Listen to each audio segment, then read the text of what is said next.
What's up, everyone? This is Thomas Edwards from ThomasEdwardsJr.com. Welcome to the Weekly Intention, where I teach people how to live a better life right now using practical lessons from personal stories. Today, I have an amazing guest I'd like to share with you. Him and I connected not too long ago, but we just knew right away that the vibe was there and we needed to connect. And so I learned a lot about his story, and I thought, what great community to share this story with. And so his name is Jonathan Aslay. He's known as America's leading midlife dating and relationship coach. He's a defender and protector of women's hearts around the world. And he helps women transform from attracting Mr. Wrong into finding their Mr. Right. He's a successful entrepreneur, coach, speaker, and author of Unlocking the Male Mind, Finding Love Online, and Why Men Pull Away. He's like a guy spy to the male mind who truly understands the way a single or divorced man thinks and acts. He's a master at helping women recognize and distinguish the difference between men who are emotionally unavailable from those who are truly ready for love. This is great. Yeah, and I love, first of all, great bio, right? I love this. I love this. Every time I hear someone read it, I'm like, really? I want to meet that guy. Right? I love this for many reasons. One, let's not even be humble about it. This is great. You're very accomplished, and you do this. Yeah. Right? So it's not like you don't do this and you're saying you do. You do this. Second thing is, I always love meeting coaches who work with women. Okay. Because I think there aren't a lot of men who do that. Yeah. Right? And I always wonder, why? Why don't men work with women? Because in my experience, even though I work specifically with men, and my calling is for men, I do work with women from time to time, and I find them to be amazing people to work with. Yeah. And I think it's just how their minds work in comparison to how men's minds work. It's just so different. Well, one thing I observed is women aren't afraid to ask for directions. Yes. Okay, so I think the difference is, so one of the reasons why I didn't want to coach men is because they're a lot harder to convince to want to work, do some personal growth work on themselves. So they're stubborn, whereas women are like, help, and I meant that a little bit exaggerated. Yeah. But there was an element where there's a little less entry, barrier to entry as far as wanting to work with someone. Yeah. And I think the main thing, though, what I come to the table with, especially since I focus on midlife, which is, I say, after baby making years and before retirement. Got it. Yeah. So 42 to 69 is my demographic. Is I kind of tend to be the kind of guy they're going out with today. They're divorced, have dealt with alimony, child support, visitation rights, family court, that sort of thing. Yeah. Because 75% of the population who's single looking over 45 is most likely divorced. So I can speak into the emotional effects of what's going on, and that's where I come to the table. Which is key to be able to have and share that level of experience. And to your point, it's not that guys are stubborn. I think that's unfair, right? Because I mean, and listen, most guys are stubborn. I'll say that too. It's okay to say that. I also feel like the distinction between men and women is that women, I would say for most women, have had a history of asking for support and actually receiving support in a way that's encouraging. When women ask for support, they don't get put down.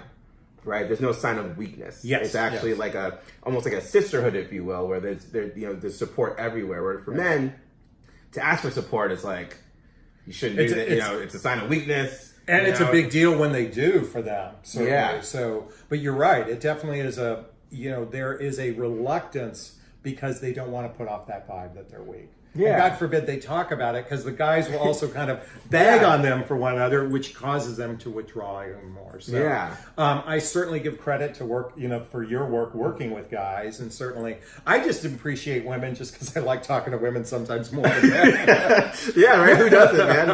As someone who has women in my house and all women, it's great. I mean, I'm not even talking about just my wife and my daughter. I have Alexa, I have Cortana, I have Siri.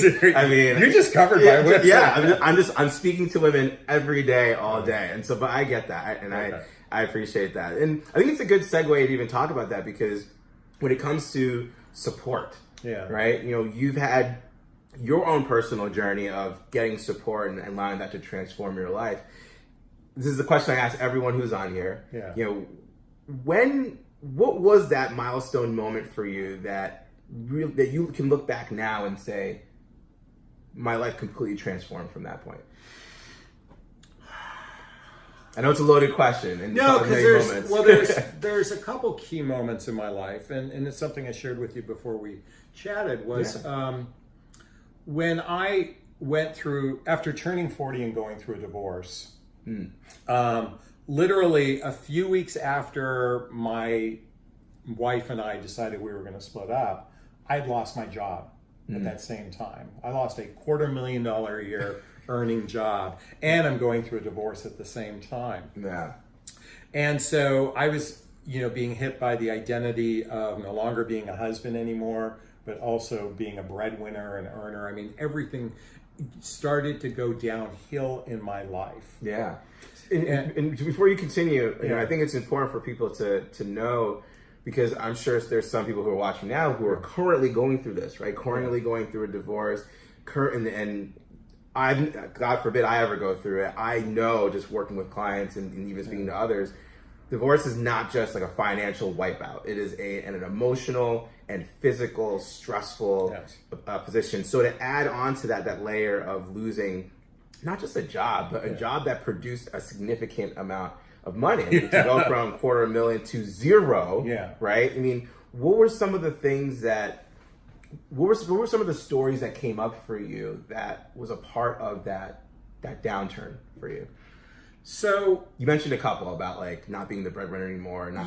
So I think the story that was going in my head the most was my own self-worth. Like it was really that piece of my identity that was coming up at that moment. And then and no disregard to my ex, because at that time we were combative with one another, and money was kind of a big issue at that time. And so she's in her own fear, I'm in my own fear, and I did what a lot of people did. I drank heavily. I started to do drugs to numb the pain. Because you didn't know what to do. And interestingly enough, online dating was how I soothed a lot of that pain. I went out on over 100 internet dates after, when I filed for divorce, that first year. So that was another addiction I had. And why I'm sharing this is also turned out to be one of the blessings of my life, because that's how I turned into becoming a dating coach, was all of those experience I had. So, but you asked my pivotal moment, and I'm kind of leaning into a couple things. First and foremost, I was humbled by this event. I really lived my life, I'm going to be candid with y'all, I was very much in that ego place. I was driven by testosterone that we men have. I was driven by my ego, and I was more self-centered and more focused on self than I was really just even being a husband or even a parent at that time.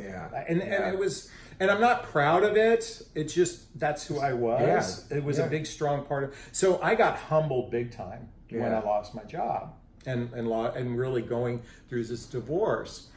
As things progressed, to make matters worse, 2008, 2009 hit, and I got wiped out financially in the market. So we had sold our home after the divorce, a multi-million-dollar home. I had $1 million in the bank, and then in 3 months it was all wiped out.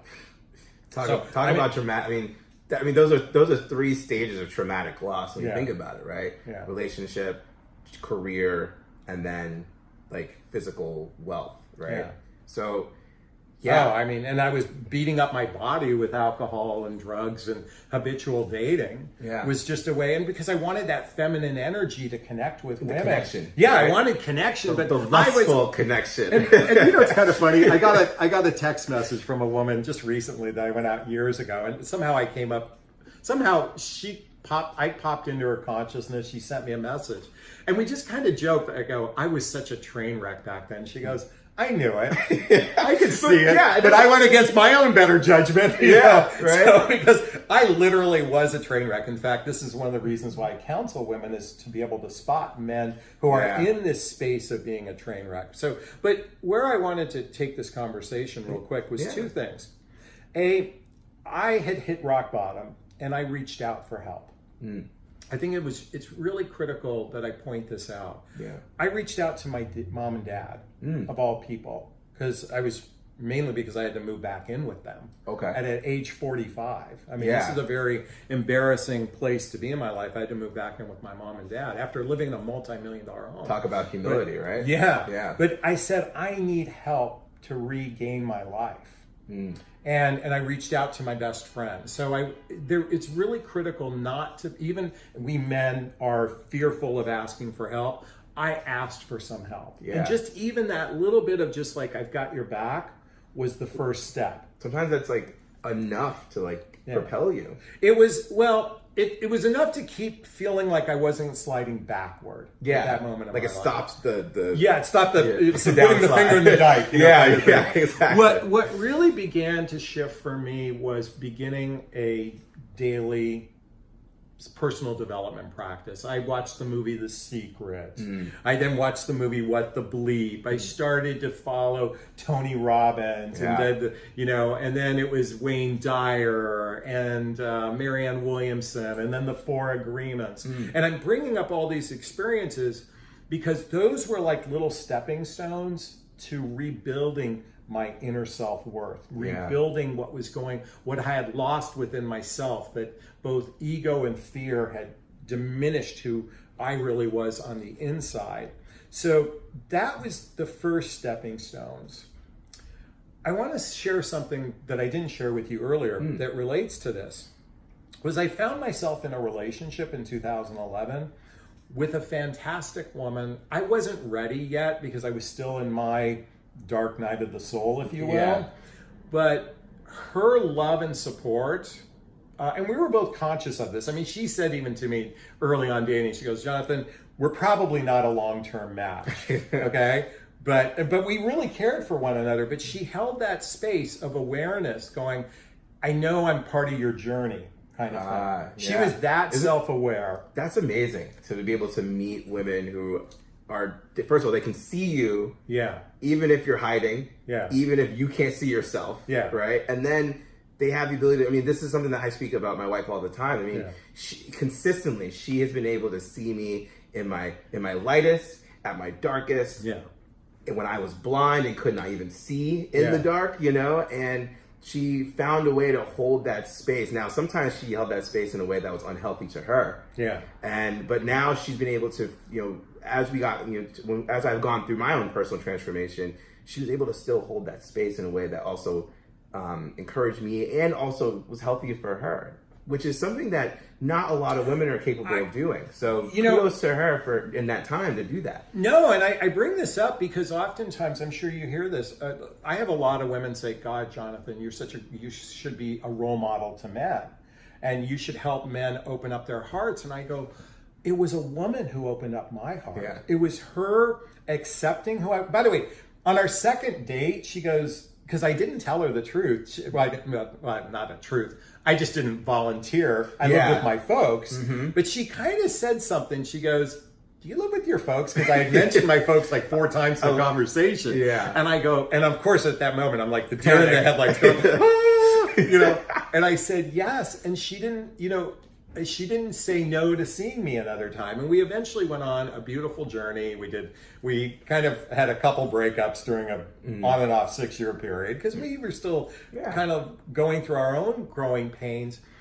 But it was her accepting who I was. And then she encouraged me to open my heart. One of the things she did was she encouraged me to rebond with my ex-wife. Like she really helped me go, you need to mend that relationship. And that was very pivotal in my life too. We had, even though I was divorced with 2 children, and a lot of times divorces can be like this. Very combative.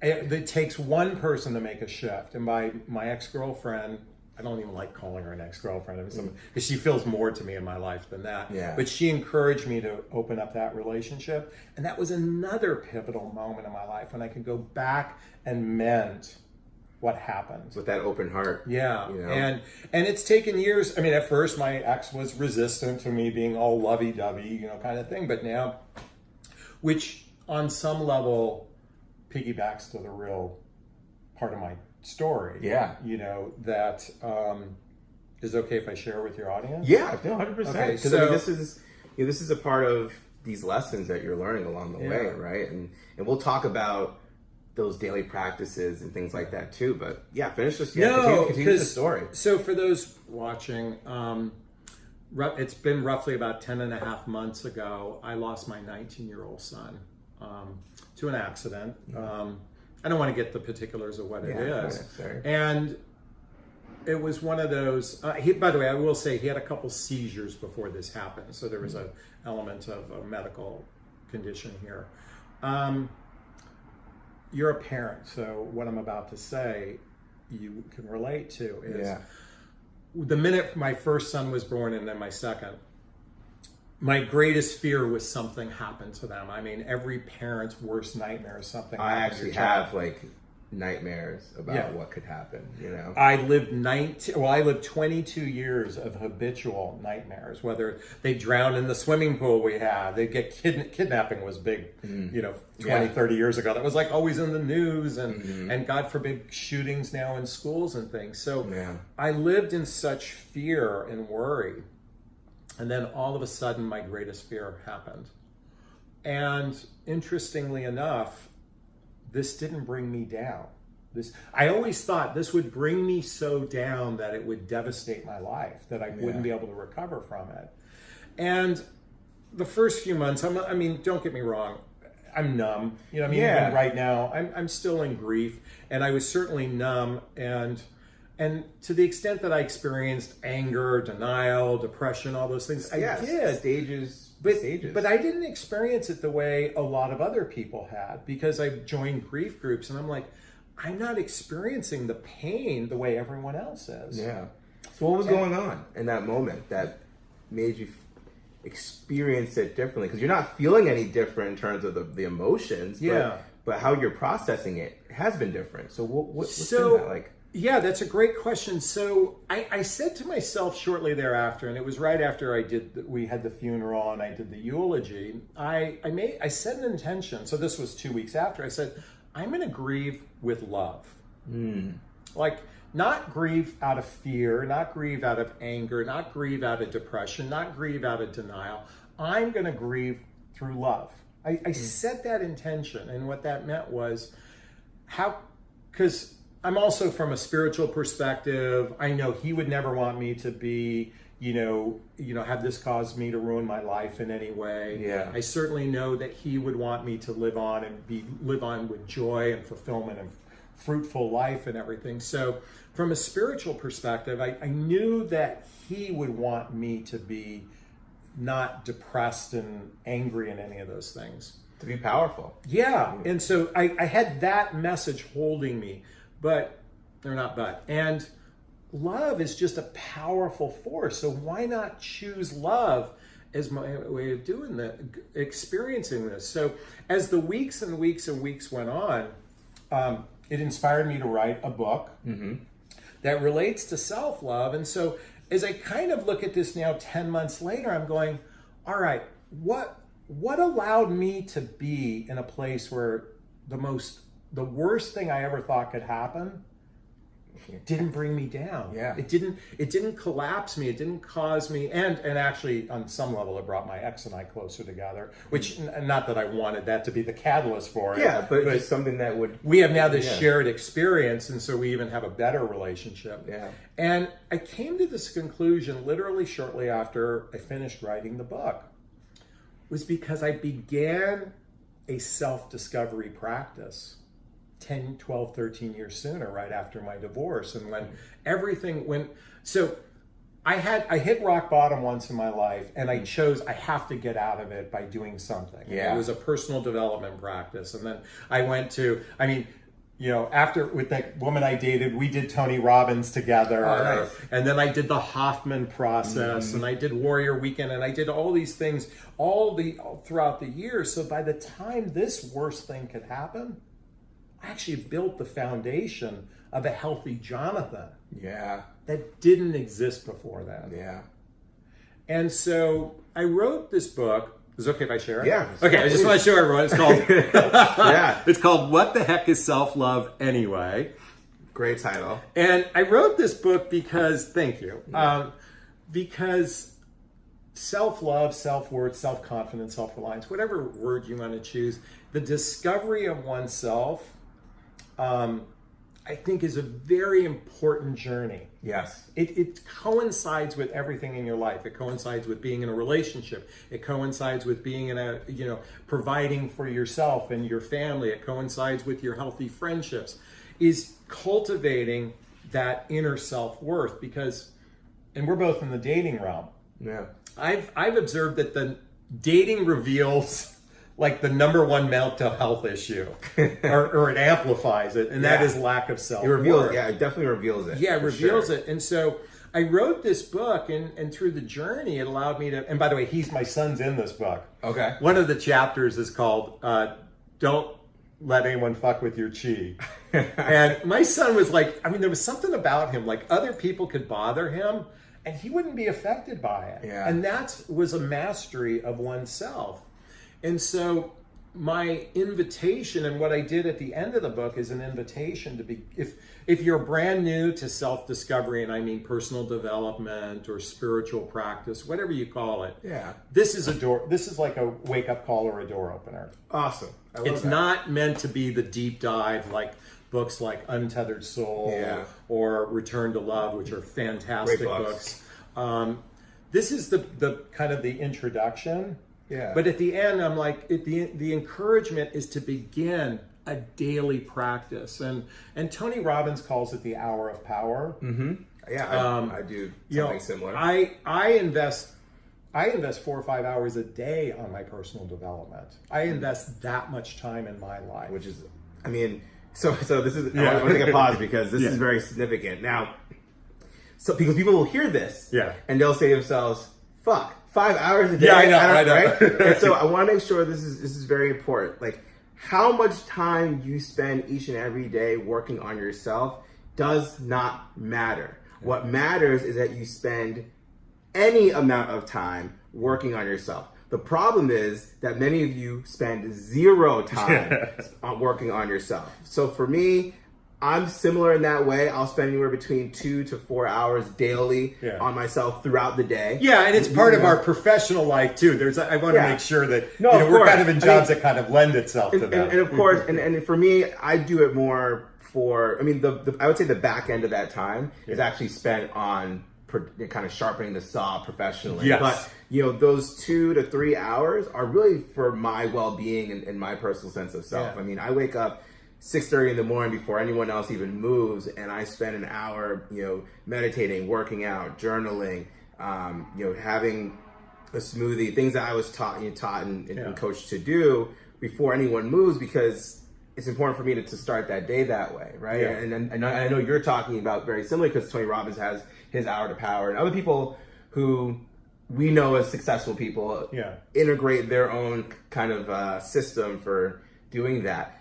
What's yours? Well, so much like you, I start off with my morning ritual is more meditation in the morning, which includes exercise where I walk. I walk 5 miles every day. Love it. I live by the beach, so it's kind of like it's kind of like. But no, I built that into my lifestyle, and while I said 5 hours, some of you might go, "Oh, wait a minute," like you just said. I really encourage everyone to begin a practice of no less than 15 minutes. Yeah. No less than 15 minutes.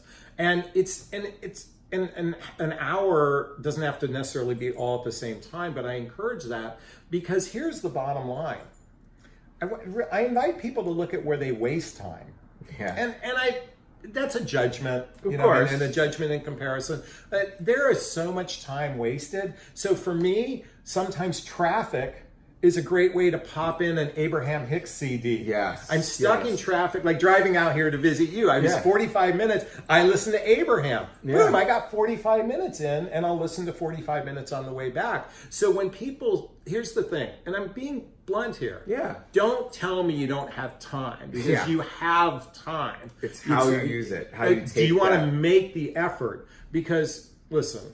And I think a better way to phrase wasting time is it's time that serves you and time that doesn't serve you. Like, no one wants to be in traffic. If we could teleport to where we want to be, that'd be awesome, right? We'd save time. But that's time that we are given anyway. So how do you choose to spend that time? Raging at someone who it just cut you off getting into the lane, or listening to Abraham Hicks, or whoever it is that you want to listen to, an audiobook or a podcast like this one, or whatever it is that you choose to do. It's not a matter of wasting time. It's about maximizing the amount of time that you use that serves you for a higher purpose, whatever that purpose may be, to live a better life, to aid your recovery from loss or addiction, whatever, or just because you want something in your life to be better. Yeah. Right. It really is how you spend that time. And I know for me, it sounds like you kind of sign on to this too. Meditation is a huge part of that. Just tapping into a sense of spiritual self-worth and being being restful and peaceful, finding that serenity in your day to just kind of discover yourself. And I want to bring up something, because you may or may not agree with this. Some people think meditation is just going om and just being quiet and still in your head. I meditate with music, and I do it when I walk. That to me is a meditation, if you will. And I also have cultivated a practice. That's the spiritual aspect of the practice includes talking to God. Now, the minute I say that, a lot of people think religion. Yeah, we've had other conversations about this. And I don't want to go by down now. that road, They should know. But I just want to say this. So for me, the conversation with God is just a conversation with my higher self. Yeah, that's all that it means to me. So if I said God, universe, spirit, but I'm now really practicing, and I say it as a practice because I don't do it as much as, there's a part of me that wants to do it even more, is cultivating that conversation on a daily basis, on almost a habitual basis. Yeah. And so I'd like to encourage a book called The Conversations with God by Neil Donald Walsh, and that's another great book out there to help cultivate that. So it's all of these practices that allow me, and look, let me just say something. When it comes to my son, I've experienced a lot of pain, a lot of real, hard moments and sadness.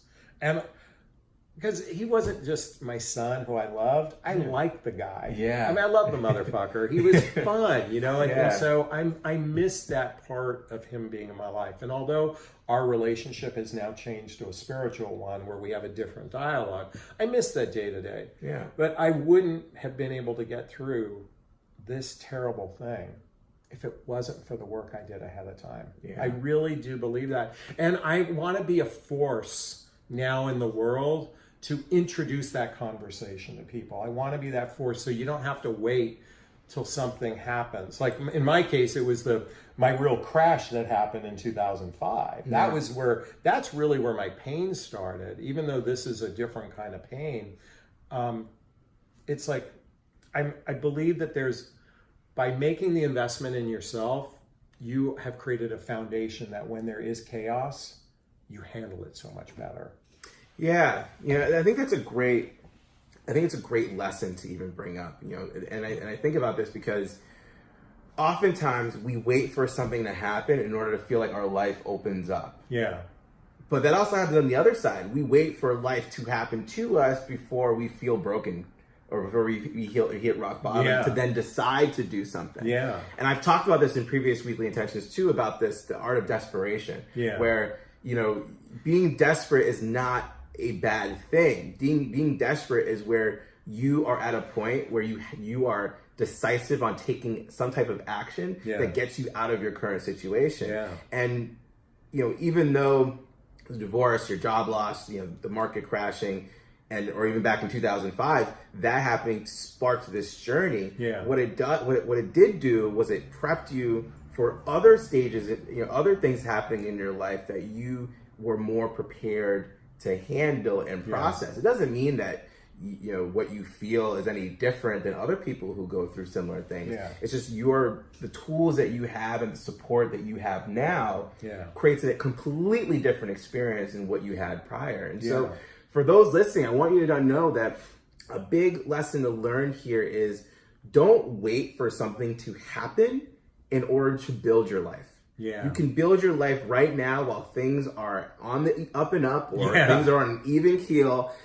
And you don't have to wait for things to happen in order for you to unlock other parts of your life, right? You don't have to wait for a relationship to come into your life in order to unlock your career. You don't have to wait to make a lot of money in order to find a relationship. And you don't have to wait for something traumatic or tragic to happen for you to decide that you need to build your life. Because I will tell you and we're both sharing this experience because we've both gone through it in different ways. Yeah. It's a lot harder for you to start at zero with no tools than to start at, let's say, a little bit more than zero with a lot of tools and support. And for the guys who are listening here, I'm talking to you specifically because asking for support is not in your DNA. And so when you're able to ask for support as a powerful man, because it's inside of you, it's there. We can see it. We are sitting here as powerful men too, who didn't see it before, but it's in there. Support and guidance and education and some type of connection will tap into that. And the more you tap into it, the more powerful you'll feel and experience for yourself. It's already in there. Yeah. So just don't wait for something to happen for it to be triggered or to spark that process. Get after it now. Yeah. We're sitting here as two examples of us not doing that. Right? Like waiting for something to happen in order to do that. But that being said, our lives are still going. How old is your audience? Oh, a wide range. I mean, we're talking from 21 up until 50, 60. Reason why I asked that is I'm in my mid 50s right now, and since the loss of my son, all of my friends now are opening up in a way that my male friends, all of a sudden now they're all opening up, and then we're looking at each other going, "Fuck, why didn't we do this years ago?" Right? Because we'd have more fulfilling relationships with one another. So for those that are younger that are listening to this, please, I want to encourage you, develop a personal development practice, a self-discovery practice, a spiritual practice, whatever you call it, and seek out others that are like you, so you build your tribe within that, because that's what's going to hold space for you when you've hit. And I hope to God you don't need a humbling event like I've had or others. That will hold space for you if and when that does happen. So and I think that's just a great message to send out. You have guys like us here able to support you, and you have people that you probably already know who are already in your community or tribe that you can connect with. And the first part that I would offer is to start having those conversations openly and see who listens and responds. Because eventually, if those are the type of conversations you want to have, knowing that that's going to elevate your life, then you'll want to surround yourself with people who want to have that conversation too. And you just don't know who's having that conversation internally and is dying to have that conversation openly with someone else, right? It could be your best friend. It could be a family member. It could be someone new that you might meet along the way. And so if you're willing to have that conversation openly and not just have it with yourself, you're going to open up not just a community or a tribe, but an entire lifestyle that's going to allow you to have daily support and practices and just a gradual growth that, God forbid you go through a tragic or a tragic situation, you'll have the tools and be better prepared to process and handle those things. I'm not saying you're going to avoid the emotions, because that's unavoidable, but to be able to process that and learn from that and grow from that. I mean, that's the kind of emotional resilience that few people get to experience and have. Yeah. Right? We can sit here and say that we're highly emotionally resilient because of what we've experienced, even though we don't want others to go through that. Yeah. And that allows us to be able to take that power and serve others. Yeah. Right? I don't know why I just got to share this, and it relates to my mom. My mother passed away just actually before my son. She was 88, but when she had 80, one day I asked her, I'm like, something happened. She got a phone call, and I thought, God, that would piss her off. And she goes, or she told me this at 85. She goes, when I hit 80, that's when I just let go of everything. And she said, they're like, nothing else fucking matters. Yeah. And she said that in a way that was like, why did I wait that long? Yeah. And I think the point we're trying to make here is don't wait to change your life.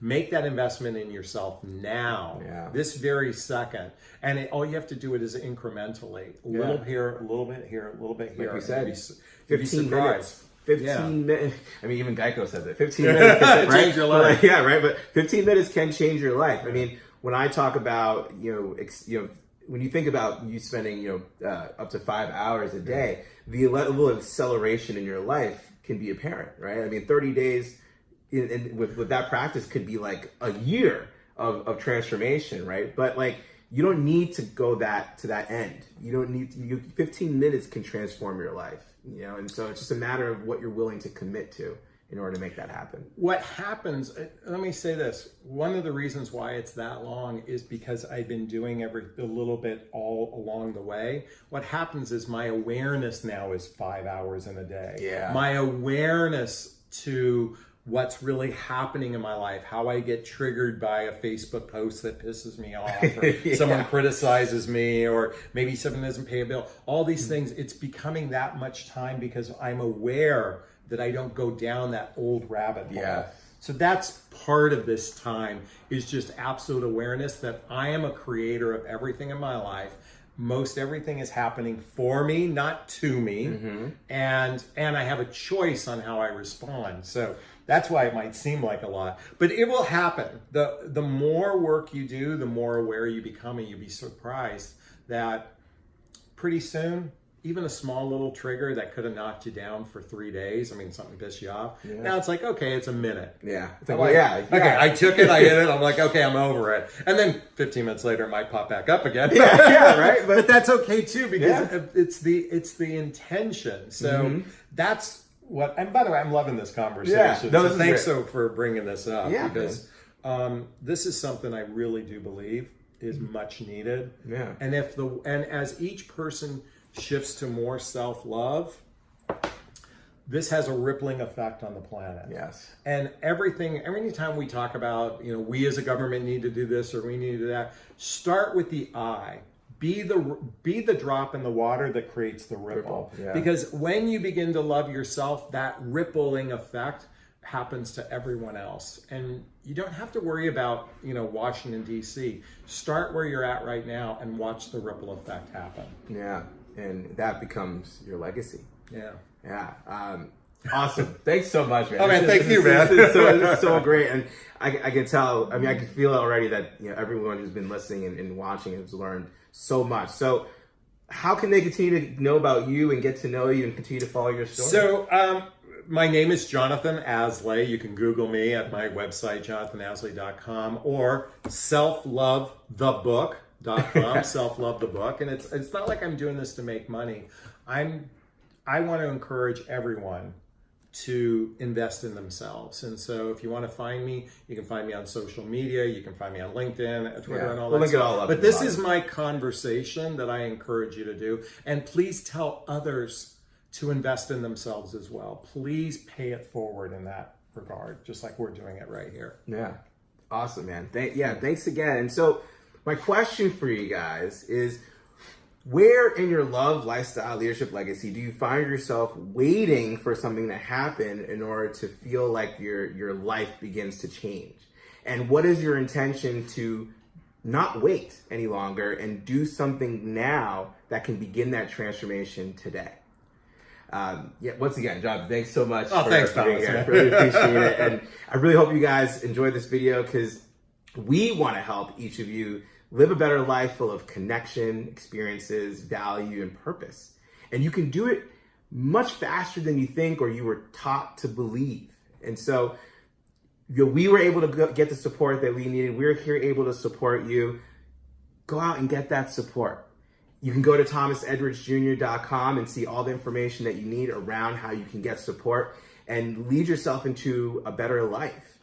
If you like this video, of course, give a thumbs up, subscribe, share it. Give it to someone who needs to hear this, because they too can live a better life with the right intention.